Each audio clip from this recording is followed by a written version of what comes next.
Hello बच्चे, कैसे हैं आप सब। आपका स्वागत है इस टू के हिस्ट्री क्लासेस में। आज हम पढ़ेंगे क्लास 8 का फर्स्ट चैप्टर साइंस, धन और ज्वाला। जैसे कि आप देख रहे हैं, चीज़ों का जलना। इस पाठ के अनुसार पदार्थ दो प्रकार के होते हैं, दाह्य पदार्थ और अदाह्य पदार्थ। दो पदार्थ आसानी से जल सके उसे दाह्य पदार्थ बोलते हैं। दो पदार्थ आसानी से नहीं जल सके उसे अदाह्य पदार्थ, जैसे कागज, तेल, पेट्रोल, लकड़ी, पुआल इत्यादि। दाह्य पदार्थ जो आसानी से जल सका, दाह्य पदार्थ जैसे पत्थर, पानी, मिट्टी इत्यादि। आगे पढ़ते हैं पदार्थों का दहन और जलने की प्रक्रिया। किसी वस्तु को जलाने के लिए आपको क्या चाहिए था। आप कहेंगे माचिस, लाइटर। जाहिर तौर बात है, क्या चाहिए जब माचिस, लाइटर। और दूसरा क्या चाहिए, दूसरे आप देखते होंगे पत्थर को आपस में टकराने से चिंगारी निकलती है, रगड़ने या टकराने से चिंगारी, जिससे भी आग आसानी से आप लगा सकेंगे। और दूसरा हैंड लेंस से कागज को जलाते हुए आप हैंड लेंस का उपयोग करके भी आप किसी पेपर को भी जला सकते हैं, जिससे भी आग लगाया जा सकता है। जहाँ पढ़ते हैं हम ज्वलन ताप, एक निश्चित टेम्परेचर इंग्लिश में बोलते हैं हम। वह न्यूनतम तापमान जिस पर पहुंचने के बाद कोई भी पदार्थ जलना शुरू कर देते हैं, उस पदार्थ का ज्वलन ताप कहलाता है। ज्वलन ताप जिस पदार्थ का जितना कम वो जल्दी जलने लगेगा, जितना ज़्यादा वो बहुत कम जलेगा। जैसे ये माचिस से बोलेगा आपको पेपर में आग लगाने के लिए आसानी से लगा सकेंगे, वहीं माचिस से बोलेगा एक लकड़ी में आग लगाने के लिए, ढेंग में आग लगाने के लिए तो नहीं जलेगा। आगे बढ़ते हैं, देखिए होंगे गर्मियों के मौसम में बहुत गर्मी पड़ने के कारण सूखी घास में आग पकड़ लेते हैं, जिससे पूरा ही जंगल आग की लपेट में आ सकते हैं, जिसे दावानल कहते हैं। आप समाचार या न्यूज़ पर देखे होंगे कि जंगल में आग लग गया है। ऐसा क्या होता है, जैसे सूखी घास का उसका ज्वलन ताप बहुत कम होता है, जिससे आग लग जाते हैं और पूरा जंगल ही आग की चपेट में आ जाता है। आगे पढ़ते हैं, इम्पोर्टेंट पॉइंट है यहाँ, ये भी लिख लीजिएगा। किसी भी पदार्थ का ज्वलन ताप उस पदार्थ की रासायनिक प्रक्रिया पर निर्भर करता है। पेट्रोल का ज्वलन ताप केरोसिन के ज्वलन ताप से कम होता है। आप जानते होंगे कि सफ़ेद फास्फोरस नामक पदार्थ का ज्वलन ताप इतना कम होता है कि वह कमरे के तापमान में भी जल उठता है। सफ़ेद फास्फोरस नामक पदार्थ का ज्वलन ताप इतना कम होता है कि वह कमरे के तापमान पर भी जलने लगता है, मतलब इतना कम होता है, इसलिए उसे हाथ से नहीं छूते और पानी के अंदर रखा जाता है। आगे हम पढ़ेंगे, किसी वस्तु को जलाने के लिए गर्म करके एक निश्चित तापमान पर पहुंचना पड़ता होता है। क्या जलने के लिए कुछ भी और चाहिए। हाँ देखिए, एक मोमबत्ती है जल रहा, उसको गिलास से आप ढक देंगे तो वो बंद हो जाएगा। ऐसा क्यों, कि उसको जलने के लिए हवा की होना आवश्यक है, उसे जरूरी है ऑक्सीजन का होना। आप देखो पढ़ेंगे हम क्रियाकलाप, अच्छा क्रियाकलाप है। कागज की कटोरी बनाकर पानी गर्म करने पर वो उबलने लगता है। देखिए, क्या कागज की कटोरी जलने लगी, कागज की कटोरी नहीं जलती। क्या आप जान पाते हैं कि कागज की कटोरी से ऊष्मा का संचरण जल में होता है और कागज जलने से बच जाता है। देखिए 3 आवश्यक पॉइंट हैं। जलने के लिए आपको क्या क्या चाहिए, ज्वलनशील पदार्थ का होना, ज्वलन ताप तक पहुँचने का उपाय और हवा की ज़रूरत। देखेंगे बरसात के मौसम में माचिस के तिल्ली एवं लकड़ी इत्यादि आसानी से नहीं जलते। इसके क्या क्या कारण हो सकते हैं, इनके 2 कारण हैं। ठंड में वातावरण का ताप कम होता है और नमी रहती है। बरसात में नमी होती है, गर्मियों के दिनों में नमी की मात्रा कम रहती है, तथा वातावरण का तापक्रम ज़्यादा होता है। ऐसा दिनों में आप माचिस की तिल्ली या गोईठा आसानी से जला नहीं पाइएगा, तो नमी आ जाती है। माचिस की कहानी पढ़ते हैं। देखिए, आप पत्थर को आपस में टकराने से भी आग निकलती है, चिंगारी निकलती है। देखिए सन 1680 में माचिस बनाने का प्रयास किया गया था। रॉबर्ट बायल ने माचिस के कागज के टुकड़ों पर सफ़ेद फास्फोरस लगाकर, आप जानते हैं वो कमरे के तापमान में भी जलने लगता है, उससे सल्फर कागज पर रखा। ऐसा करने पर कागज ने आग पकड़ ली, मतलब ऑटोमेटिक कागज पे आग पकड़ लिया, क्योंकि वह सफ़ेद फास्फोरस का ज्वलन ताप बहुत कम होता है, तो वह सक्षम नहीं हुआ। फिर 1845 ईस्वी में लाल फास्फोरस के आविष्कार के बाद लाल फास्फोरस का अपने आप नहीं आग लगता, लाल फास्फोरस अपने आप नहीं लगता, जिससे बनाया गया माचिस की डिब्बी पर आप देखे होंगे तिलियों पर लगा हुआ रसायन पोटेशियम क्लोराइड होता है। तिलियों पर लगा हुआ रसायन पोटेशियम और डिब्बी पर लगा हुआ लाल फास्फोरस तथा सल्फर लगा होता है। आसानी से जल जाता है अगर रगड़ने पर। लाल फास्फोरस इस्तेमाल करके पहली बार सेफ्टी माचिस किसने बनाया था? कार्ल लुंडस्टोन ने 1855 में बनाया था, यूज किया था। कार्ल लुंडस्टोन, आराम से याद रखिएगा उसको, जिसके कभी क्वेश्चन है। मोमबत्ती का इतिहास पढ़ते हैं। मोम एक ईंधन है यानी ऊर्जा का एक रूप है। यह एक हाइड्रोकार्बन है, मतलब जो हाइड्रोजन और कार्बन से मिलकर बना है। यह मधुमक्खी के छत्ते से भी निकाली जाती है। मोम को मधुमक्खी के छत्ते से भी निकाली जाती है। इसमें एक बत्ती लगी होती है जो चारों ओर मोम से घिरे होती हैं, अतः इनका नाम मोमबत्ती हुआ।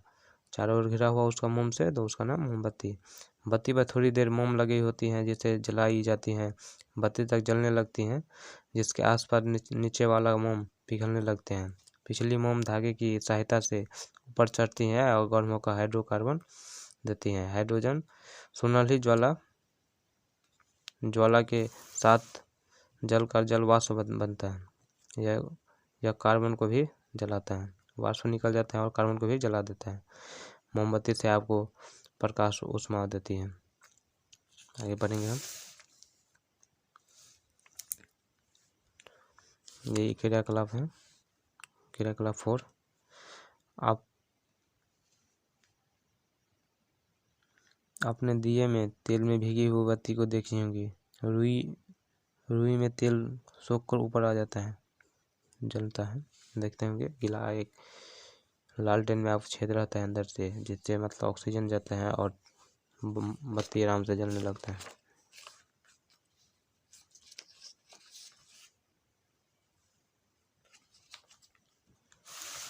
देखिए क्रियाकलाप 7 यहाँ पढ़ते हैं। कभी कभी आपने देखा होगा कि आग गर्म क्यों नहीं होती।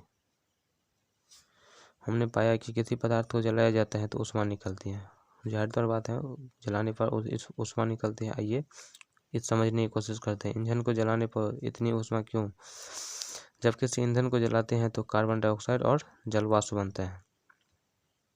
किसी ईंधन को जलाते हैं तो कार्बन डाइऑक्साइड और जलवाष्प बनता है। यह एक रासायनिक प्रक्रिया है जिससे एक नए पदार्थ का निर्माण होता है। यह नया पदार्थ काफ़ी अस्थायी होता है। इस प्रक्रिया में काफ़ी मात्रा में ऊर्जा निकलती है, जिसका ऊष्मीय मान बहुत ज़्यादा होता है, अतः आग गर्म हो जाता है। देखिए समझिए कि किसी वस्तु को जलाते हैं तो कार्बन डाइऑक्साइड और जलवाष्प बनता है। जलाइएगा तो जो कार्बन डाइऑक्साइड और जलवाष्प बन जाता है। यह एक रासायनिक प्रक्रिया है। इसमें नए पदार्थ का निर्माण होता है तथा नया पदार्थ काफ़ी अस्थायी होता है। इस प्रक्रिया में काफ़ी मात्रा में ऊर्जा निकलती है। यहाँ पर देखिए किसी घर में आग लग जाते हैं तो आप कैसे बुझाइएगा। देखिए यह साधारण वह आग पकड़ जाता है तो आपको मन में आया होगा पानी डालने के लिए। पानी ऐसा क्यों?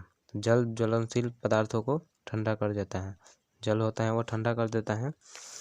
ऐसा करने से आग का फैलाव बंद हो जाता है, जिससे इस प्रक्रिया को जलवाष्प बनती है और बाहरी वायु की आपूर्ति बंद हो जाती है। मतलब यहाँ से वाष्प निकलेगा तो बाहर का वायु बंद कर देगा, जिससे ऑक्सीजन नहीं पहुँच पाएगा। तो आग का फैलाव को रोकने के लिए इन तीनों से, जिससे आग बुझ जाती है, और आग को फैलाव को रोकने के लिए हमें तीनों चीज़ का ध्यान रखना चाहिए। देखिए देय पदार्थ को हटा देना, जो जलने वाला है पदार्थ उसको हटा दीजिएगा तो बंद हो जाएगा। ऑक्सीजन की आपूर्ति बंद कर दीजिएगा, ऑक्सीजन को बंद कर दीजिएगा। उसका ज्वलन ताप को बढ़ा देना, उसका ज्वलन ताप को बढ़ा देना। आइए हम आग बुझाने के संयंत्र को जानते हैं। आग बुझाने का यंत्र होता है अग्निशामक कहा जाता है। आग बुझाने का मशीन होता है अग्निशामक, लिख लीजिए कॉपी में आपको। इसके तो बताते हैं। एक जिसमें कार्बन डाइऑक्साइड गैस उच्च दाब पर भरा हुआ रहता है, और दूसरा जिसमें कांच की एक शीशी में अम्ल, और जिस पात्र में कांच का बोतल रखा रहता है उसमें सोडियम बाइकार्बोनेट का विलय रखा होता है। आग बुझाने की प्रक्रिया में जब कांच के बोतल का मुंह तोड़ जाता है तो यह अम्ल सोडियम कार्बोनाइट से प्रक्रिया कर कार्बन डाइऑक्साइड बनता है, जो आग को हवा का संपर्क तोड़ देता है, जिससे आग बुझ जाती है। ये देखे होंगे कि सरकारी हॉस्पिटल या सरकारी दफ्तर में रखा होता है या कॉलेज में रखा होता है, या एक बाल्टी में बालू देकर रखा रहता है। तो देखते आगे बढ़ते हैं, इसका क्या होता है। कुछ सावधानी है। जहाँ बिजली से आग लग जाती है वहाँ पानी का उपयोग नहीं किया जाता है। जहाँ बिजली से आग लग जाती है वहाँ पानी का उपयोग नहीं कर सकते आप। सावधानी देखिएगा, आराम से, इम्पोर्टेंट पॉइंट है। जहाँ तेल से आग लगता जाता है वहाँ पानी का उपयोग करिएगा तो तेल से भारी होने के कारण वह पानी नीचे चला जाता है, जिससे आग नहीं बुझ पाती है। इसके देखेंगे इसका बुझाने का उपाय। तो आप देखते हैं कि डोल में बालू रखा रहता है, बालू डालने से भी आग बुझ जाता है।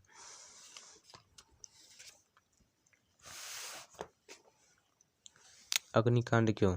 देखिए अग्निकांड, कोयलों के खानों में कोयला के खानों में देखते हैं आग लग जाते हैं। जंगल में आग लग जाना जो अधिक गर्मी से हो सकता है वो अग्निकांड कहलाता है। विस्फोट हो जाना अग्निकांड यह कहलाता है। फिर अगला वेट फॉर इम्पोर्टेंट पॉइंट। आप मोमबत्ती की ज्वाला और रसोई गैस के स्टोव की ज्वाला के रंग का संपूर्ण ध्यानपूर्वक देखिए। मोमबत्ती की ज्वाला के 3 क्षेत्र होते हैं। मोमबत्ती के ज्वाला के 3 क्षेत्र होते हैं, बाहरी भाग, मध्य भाग, आंतरिक भाग। बाहरी भाग को जानते हैं। बाहरी भाग नीला और अदीप्त होता है। यहाँ पूर्ण दहन होता है क्योंकि यहाँ ऑक्सीजन ज़्यादा उपलब्ध है। यह सबसे गर्म होता है। बाहरी भाग यहाँ ऑक्सीजन ज़्यादा होता है और यह सबसे गर्म होता है। मध्य भाग पीला, चमकीला और दीप्त क्षेत्र है। यहाँ कुछ कार्बन के कण भी होते हैं।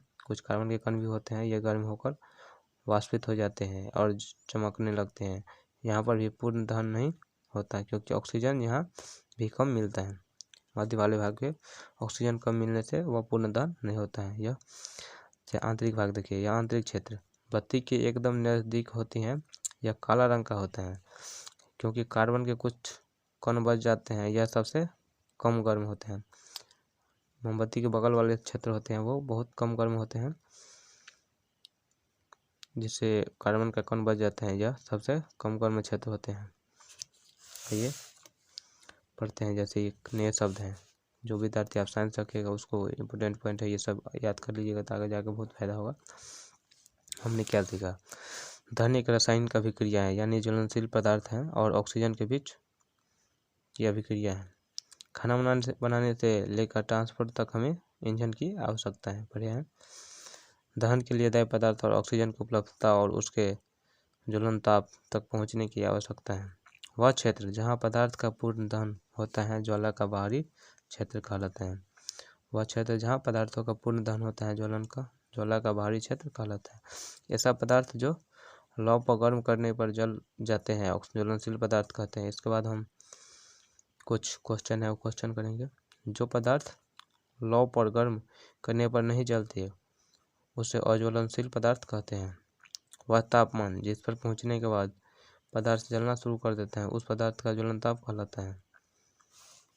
देखिए, ऑक्सीजन की उपस्थिति में ज्वलनशील पदार्थों के जलने पर ऊष्मा और प्रकाश उत्पन्न होने की प्रक्रिया को दहन कहते हैं। ये कुछ क्वेश्चन है अभ्यास, उनको बना लेते हैं। आग लगने पर उसे कई बार पानी डालकर बुझाते हैं। पानी डालने से आग कैसे बुझ जाती है? इनका जवाब है, देखिए कॉपी में लिखा है।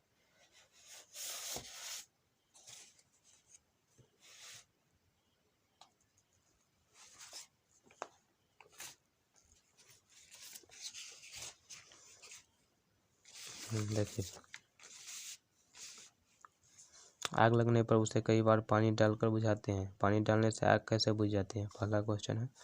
इसके 2 कारण हैं। पानी ज्वलनशील पदार्थों को ठंडा कर देता है जिससे आग का फैलाव बंद हो जाता है। 2, पानी डालने पर जो जलवाष्प बनता है वह बाहर से वायु को प्रवेश नहीं करने देता है जिससे आग बुझ जाती है। पहला क्वेश्चन का आंसर हुआ, आराम से लिख सकेंगे इस वीडियो पॉज करके। फिर दूसरा पढ़ते हैं। देखिए, मोमबत्ती का ज्वाला जब स्थिर होता है तो कांच की प्लेट प्लेट ले जाने पर काला वलय क्यों बनता है? पढ़ेंगे, देखो।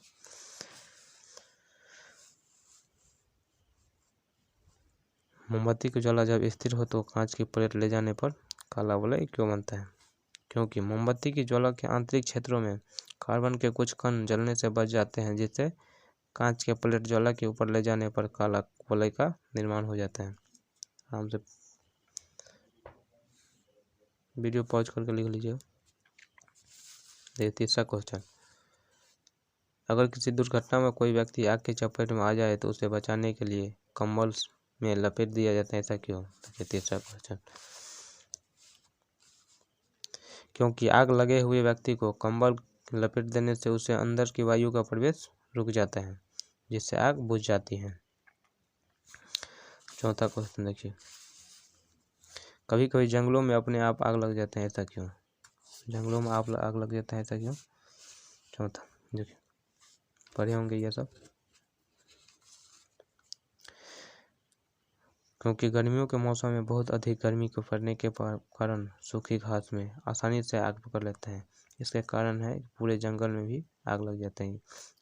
सूखी घास का जलन ताप बहुत कम होता है, जिससे आग लग जाता है। चौथा क्वेश्चन पढ़ लिया। पांचवा देखिए, गोलू ने आधा पेट्रोल और आधा पानी लेकर एक मिश्रण बनाया। उसने एक कपड़ों को एक मिश्रण में भिगा दिया, जिसके बाद एक माचिस की तिल्ली से जलाया तो लगी पर कपड़ा नहीं जला, ऐसा क्यों? देखिए पेट्रोल लगाइएगा, पेट्रोल का डेंसिटी बहुत कम होता है, हल्का होता है।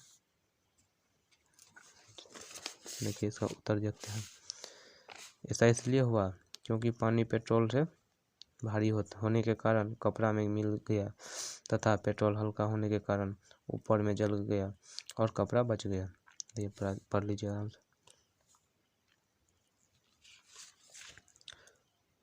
छठा क्वेश्चन, माचिस को जलाने के लिए उसे माचिस के डिब्बों से रगड़ दिया जाता है, ऐसा क्यों? ऐसा क्यों? ज्वलन ताप पाने के लिए माचिस की तिल्ली को डिब्बी से रगड़ा जाता है।